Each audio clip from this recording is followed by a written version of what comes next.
మన ప్రభువైన యేసుక్రీస్తు పరిశుద్ధ నామములో ఈ పాడ్కాస్ట్ ద్వారా వాక్యం వింటున్న ప్రతి వారికి నా హృదయపూర్వకమైనటువంటి వందనాలు. పేతురు రాసిన మొదటి పత్రిక 1వ అధ్యాయము 7వ వచనం. నశించిపో సువర్ణము అగ్ని పరీక్ష వలన శుద్ధపరచబడుచున్నది కదా, దానికంటే అమూల్యమైన మీ విశ్వాసము ఈ శోధనల చేత పరీక్షకు నిలిచినదై యేసుక్రీస్తు ప్రత్యక్షమైనప్పుడు మీకు మెప్పును మహిమయు ఘనతయు కొలుటకు కారణమగును. చదివిన వాక్య భాగం చాలా సుపరిచితమైనటువంటి వాక్య భాగం. అయితే ఇక్కడ మనం గుర్తించవలసినటువంటి అతి శ్రేష్టమైనటువంటి మాట శోధన, శ్రమ. ఇవన్నీ ఎందుకు వస్తున్నాయి అని అడిగితే పేతురు గారు స్పష్టంగా మనకు సెలవిస్తున్నారు. ఇవన్నీ మీకు ఒక పరీక్ష లాంటిది. దేవుడు ప్రత్యక్షమైనప్పుడు పరలోక రాజ్యానికి మనం చేర్చబడినప్పుడు మనకు గొప్ప మెప్పు, మహిమ, ఘనత కలుగుతుంది. ఇవన్నీ జస్ట్ మనకి పరీక్ష కొరకే తప్ప మనం నశించుటకు కాదు, మనం నరకమునకు తుడిసివేయబట్టుకు కాదు అని స్పష్టంగా మనకి తెలియపరచబడుచున్నది. ఇంతకీ మనకి శోధనలు ఎందుకు వస్తాయి అంటే, శ్రమలు ఎందుకు వస్తాయి అని మనం చూస్తే, దేవుని కొరకు జీవించడానికి మనల్ని మనం సమర్పించుకొని ప్రతిష్టత కలిగి జీవించడానికి అడుగు వేసినప్పుడు సాతానుగాడు పడవేయడానికి శోధిస్తూ ఉంటాడు. మనం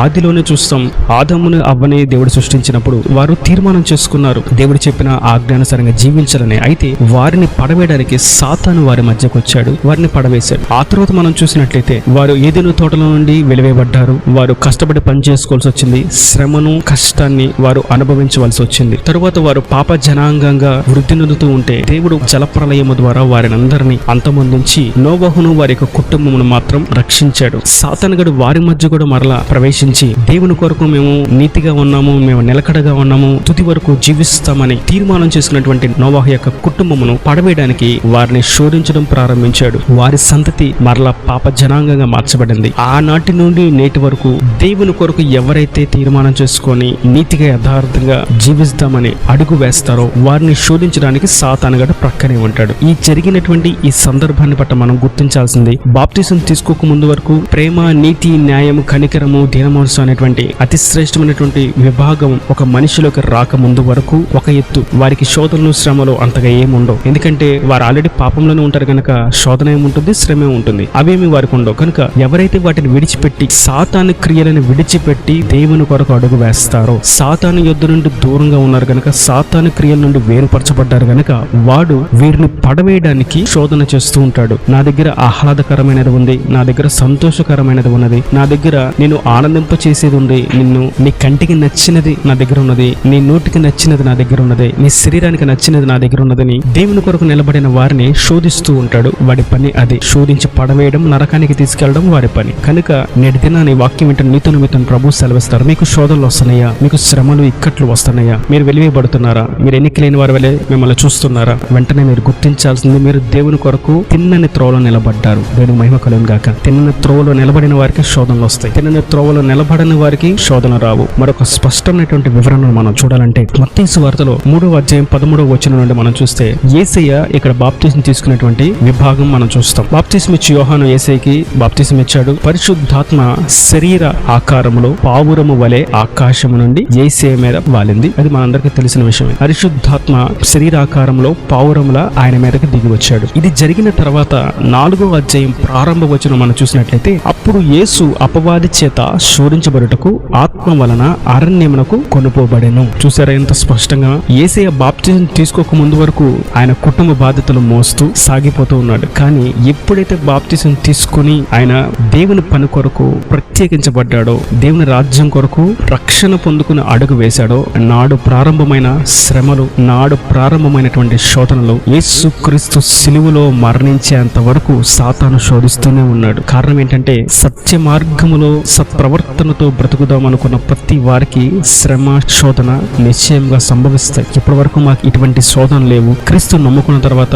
ప్రార్థన చేస్తున్న తర్వాత శ్రమలు, శోధనలు వస్తున్నాయి. మా ఇంట్లో ప్రార్థన జరిగితేనే గొడవలు అవుతున్నాయి. మేము ప్రార్థన చేయడం ప్రారంభించిన తర్వాతే మేము ఏడుస్తున్నాం, మాకు శోధనలు వస్తున్నాయి. సాతానుగాడు మా మధ్య బలంగా పనిచేస్తున్నాడు. మేము బాప్తిజం తీసుకున్న తర్వాత శోధనలు ఎక్కువైనాయి. మా బాప్తిజం తీసుకున్న తర్వాత కుటుంబంలో మా పరిస్థితి ఇలా ఉంది, బాప్తిజం తీసుకున్న తర్వాత మాకు ఇలా ఉంది అనేటువంటి ఆలోచనలు ఉన్నట్లయితే ప్రభు సెలవిస్తున్నారు, బాప్తిజం తీసుకున్న తర్వాతే సాతానుగాడు శోధనలు వస్తాయి. కానీ మనం గుర్తించాల్సినటువంటి అతి శ్రేష్టమైనటువంటి మాట యాకోబు రాసిన పత్రికలో మనం చూస్తాం. అతి శ్రేష్టమైనటువంటి మాట, చాలా బలమైనటువంటి, బరువైనటువంటి మాట. యాకోబు పత్రిక 4వ అధ్యాయం 7వ వచనంలో చూస్తాం. కాబట్టి దేవునికి లోబడి ఉండి అపవాదిని ఎదురించుడి, అప్పుడు వాడి మీద నుండి పారిపోవును. దేవునికి మహిమ కలుగును గాక. శోధనలు, శ్రమలు పెరగడానికి సాతానుగాడు వస్తాడు. కానీ మనకున్నటువంటి గొప్ప ఆధిక్యత ఏంటంటే, మనలో ఉన్నటువంటి గొప్ప శక్తి ఏంటంటే, అధికారం ఏంటంటే, బలం బలం ఏంటంటే వాడిని ఎదిరించే శక్తి. వాడిని ఎదిరించండి, వాడు పారిపోతాడు. ఎదిరించకుండా వాడి పెట్టే ప్రతి శోధనకి, ప్రతి శ్రమకి తల వంచితే శ్రమలు ఇంకా ఎక్కువ అవుతాయి, శోధనలు ఇంకా ఎక్కువ అవుతాయి. వాడిని జయించాలి, వాడిని అధిరోహించాలి. అందుకే రోమీలు రాసిన పత్రికలో మనం చూస్తాం, సాతాను గాని మనం కాళ్ళ కింద అనగద్రొక్కాలి, త్రొక్కివేయాలి. వాడిని ఎలా త్రొక్కాలి అని మనం చూస్తే, ఒకసారి శిష్యుల యొద్దకు ఒక తండ్రి వారి కుమారుడిని తీసుకుని వచ్చాడు. మాటి మాటికి నొరగ కక్కుతూ అగ్నిలోను నేలలోను పడవేయబడుతూ చనిపోవడానికి దూకుతూ ఉన్నాడు. అటువంటి వ్యక్తిని బాగు చేయడానికి ఒక తండ్రి శిష్యుల దగ్గరికి తీసుకుని వచ్చాడు వాని ఒక కుమారుణ్ణి. శిష్యులు చాలా ప్రార్థన చేశారు, ఎంతో ప్రార్థన చేశారు, కానీ కుమారుడికి మాత్రం స్వస్థత రాలేదు. ఈ విషయం అంతా మనం మార్కు సువార్త 9వ అధ్యాయంలో చూస్తాం. వారి వల్ల చేత కాలేదు కనుక తండ్రి అన్నాడు, అయ్యా మీరు చేసిన ప్రార్థన చాలు, మా అబ్బాయిని నేను ఇంటికి తీసుకెళ్లిపోతానని కుమారుని తీసుకుని బయలుదేరుతూ ఉండగా ప్రభు వారి మధ్యకు వచ్చాడు. ప్రభు చూసి ఏమైందంటే ఇలాగా విషయం అంతా తెలియజేశారు. ప్రభు ఆ కుమారుడికి ప్రార్థన చేసి చేయగానే అతను ఉన్నటువంటి దురాత్మ ఆ బిడ్డను విడిచి బయటకు వెళ్ళిపోయింది. ఆ బిడ్డ ఆరోగ్యవంతంగా తండ్రి చేతికి అప్పగించబడ్డాడు. సంతోషంగా వెళ్ళిపోయారు. ఇక్కడ వరకు జరిగిన చరిత్ర. ఈ జరిగిన విషయం మనకి కావాల్సినటువంటి విషయం. శిష్యులందరూ యేసు దగ్గరికి వచ్చి, అయ్యా బోధకుడా, రక్షకుడా, మెస్సయ్య, మీరు చేస్తే దయ్యం పారిపోయింది, మేము చేస్తే ఎందుకు పోలేదు అని అడుగుతున్నారు. మీరు ఎదిరిస్తే ఆ సాతాను శోధనలు శ్రమలు పారిపోయినాయి, మేము ఎదిరిస్తే ఎందుకు జరగలేదు? శ్రమలు శోధనలు వస్తాయి, కానీ మాకు మీరు అభిషేకం ఇచ్చారు కదా, మమ్మల్ని మీరు చేతి నుంచి ప్రార్థించారు కదా, మాకు అభిషేకాన్ని శక్తిని ఇచ్చారు కదా, మరి మేము ప్రార్థన చేస్తే ఎందుకు పోలేదు అని అడిగితే శిష్యులకు ప్రభు చక్కని అతి శ్రేష్టమైనటువంటి మాటను సెలవిస్తున్నారు. అది మార్కు సువార్త 9వ అధ్యాయం 28వ వచనం నుండి. ఆయన ఇంటిలోనికి వెళ్ళిన తర్వాత ఆయన శిష్యులు మేమెందుకు ఆ దయ్యమును వెళ్ళగొట్టలేకపోతామని ఏకాంతమున ఆయనను అడిగిరి. అందుకు ఆయన ప్రార్థన వలననే గాని మరి దేని వలనైనను ఈ విధమైనది వదిలిపోవట అసాధ్యమని వారితో చెప్పాను. ప్రార్థన వలననే తప్ప వాడిని ఎదిరించడం ఇక వేరే మార్గం లేనే లేదు అని స్పష్టంగా ప్రభు సెలవిస్తున్నారు. ఉట్టి ప్రార్థన చేసి సరిపోతుందా? మోకాళ్ళేసి స్నానం చేసి మోకాళ్ళేసి ప్రార్థన చేస్తుంటే సరిపోతుందా? అక్కడ వరకు సరిపోదు. గాని మనం ఆత్మీయ వృద్ధి పొంది సాతాను గాని ఎదిరించాలి. మన బలవంతులు మనం గుర్తించి ఎదిరించాలి. వాడికంటే అధికమైన శక్తి గల వారమై ఉన్నామని మనం గుర్తించాలి. వాడు మనకు పాదాల కింద ఉండేవాడు, త్రొక్కబడిన వాడని మనం గుర్తించాలి. ఎందుకంటే వాడి బలమంతా క్రీస్తు సిలువలో కొట్టివేశాడని మనం గుర్తించాలి. మరియు ప్రార్థన అనేటువంటి మాటకి నెత్తి మీద 2 అనేటువంటి నెంబర్ వేసి ఉండేది. దాని కింద మనం ఫుట్ నోట్ లో చూస్తే ఉపవాసము వల్లనే దేనికి మహిమ కలుగుగాక. ప్రతి క్రైస్తవుడు క్రీస్తు కొరకు జీవిస్తామని అడుగు వేస్తే శోధన వస్తుంది. అయితే శోధన జయించాలి. మనం ఎలా జయించాలి? సాతాను గాని ఎదిరించడం చేత మనం జయిస్తాము. ప్రభు కూడా రక్షణ పొందుకున్న నాటి నుండి సిలువలో మరణమయ్యేంత వరకు శోధనను అనుభవిస్తున్నాడు. కానీ శోధనలో ప్రభు పడిపోలేదు. సాతాన్ని ఎప్పటికప్పుడు ఎదురుస్తూ గెలుస్తూ ఆయన సిలువ మరణం మన కొరకు అనుభవించాడు. నేడు మనం క్రీస్తును మాదిరిగా పెట్టుకొని ఆయన సాతాను ఎదిరించినట్లుగా జయించినట్లుగా మనం ఎదిరించాలి, జయించాలి. అట్టి అధికారాన్ని, అభిషేకాన్ని, బలమును, ఆధిక్యతను ప్రభు ప్రతి క్రైస్తవునికి అనుగ్రహించాడు. అయితే క్రైస్తవుడు దాన్ని ఎలా వినియోగించుకోవాలంటే ప్రార్థన మరియు ప్రార్థనతో పాటు ఉపవాసము. ఉపవాస ప్రార్థన చేస్తే సాతాను శోధనలు పారద్రోల పడతాయి. కుటుంబం నెమ్మదిగా ఉంటుంది, సమృద్ధి ఉంటుంది, ఆశీర్వాదం ఉంటుంది, దీవెన ఉంటుంది, హృదయంలో గొప్ప ఆనందం పెళ్ళుబిగుతూ ఉంటుంది. దేవుని మహిమ కలుగుగాక. కనుక నేటి దినాన సాతాను శోధనలు రావడం అది నిశ్చయం, కానీ వాటిని జయించడం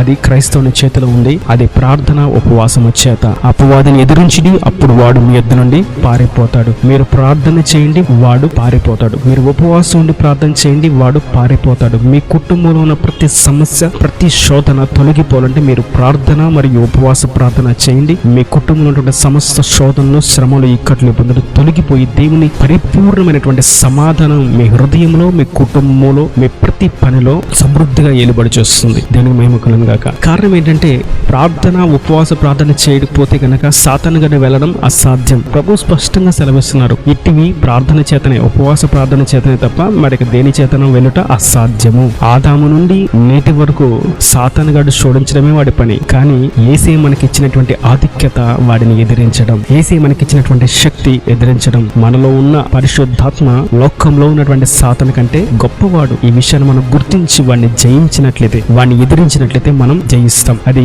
మేము బాప్తిజం తీసుకుంటేనే శ్రమలు వస్తున్నాయి, మేము ప్రార్థన చేసుకుంటేనే శ్రమలు వస్తున్నాయి, మేము కలిసి కుటుంబ ప్రార్థన చేస్తేనే శ్రమలు వస్తున్నాయి, మేము మందిరానికి వస్తేనే శ్రమలు వస్తున్నాయి, శోధనలు వస్తున్నాయి, మేము బైబిల్ చదువుతున్నప్పుడే శోధనలు వస్తున్నాయి, మాకు బైబిల్ చదువుతున్నప్పుడే నిద్ర వస్తుంది, మేము ప్రార్థన చేసేటప్పుడే నిద్ర వస్తుంది, మా ఇంట్లో ప్రార్థన జరిగినప్పుడే గొడవలు అవుతున్నాయి, మేము బాప్తిజం తీసుకున్న తర్వాత మాకు శోధనలు ప్రారంభించబడినాయి, మేము ప్రార్థన చేసుకుని పని చేస్తున్నప్పటికీ మేము జయించలేకపోతున్నాం అని ఇట్లాంటి మాటలు మనం ఎన్నో వింటూ ఉంటాం. కనుక నేటి దినాన ప్రభు మనకిస్తున్నటువంటి సరైనటువంటి సలహా ఉపవాస ప్రార్థన అపవాదిని ఓడించగలుగుతుంది. ఉపవాస ప్రార్థన అపవాదిని మన పాదాల క్రిందకు కాయగలుగుతుంది, వాడిని ఎదిరించగలుగుతుంది. వాడి శక్తిని అంతటిని త్రొక్కివేయనట్లుగా దేవుడు శక్తిని మనకు అనుగ్రహిస్తాడు. మరియు పరలోక రాజ్యంలో మనకు గొప్ప మెప్పు, మహిమ, ఘనత ఈ శోధన మూలంగా కలుగుతుంది. వాడు శోధన పెట్టాడు, వాడిని ఎదిరించాం. కానీ శోధించబడిన తర్వాత ఆ సువర్ణం ఎట్లాగా మంచి శ్రేష్టమైనటువంటిదిగా మార్చబడుతుందో, తలతలలాడుతూ మెరుస్తుందో, అట్టి విధంగా ఈ శోధనలు సాతాను గడ మన దిద్దకు తీసుకొచ్చినప్పుడు మనం మెరుగుపెట్టబడతాం, మనము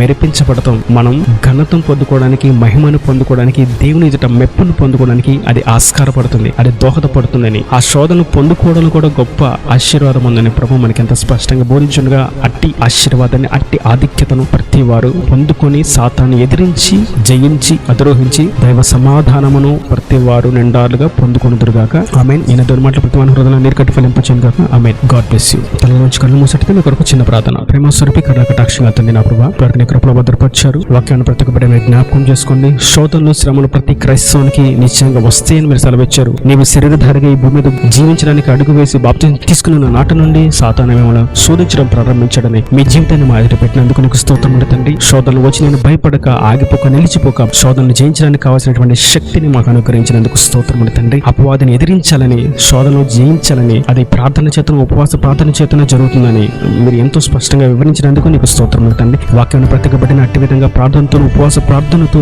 వారు ముందుకు సాగునట్లుగా సాతాన్ని క్రియలను, అపవాది క్రియలను అన్నిటిని ఎదిరించుటకు శక్తిని అనుగ్రహించండి. వారి కుటుంబంలో, వారి హృదయంలో, వారి ప్రతి పనిలో వారికి సమాధానాన్ని, నెమ్మదిని, సంతోషాన్ని కలుగొచ్చేయండి. వారి ప్రతి అవసరం అక్కరిని మహిమ తీర్చి అక్కడ రాజ్యాన్ని సిద్ధపరచమని, మీ నిత్య రాజ్యానికి వారసులుగా చేసుకోండి. ఇంకా ప్రభావ ఈ శోధనను బట్టి మెప్పు, మహిమ, ఘనత కలుగుతుందని మీరు సెలవిచ్చినందుకు స్తోత్రం తండ్రి. మెరుగుపెట్టబడి, మెరిపించబడిన వారమై నీ కొరకు శుద్ధ సువర్ణంగా మార్చబడి పరలోక రాజ్యములో నీ కౌగిళ్ళు వదుటకు సహాయం దయచేయమని యేసు పరిశుద్ధ నామమున ప్రార్థించి వేడుకొని పొందుకున్న నామ తండ్రి. ఆమేన్. ఆమేన్.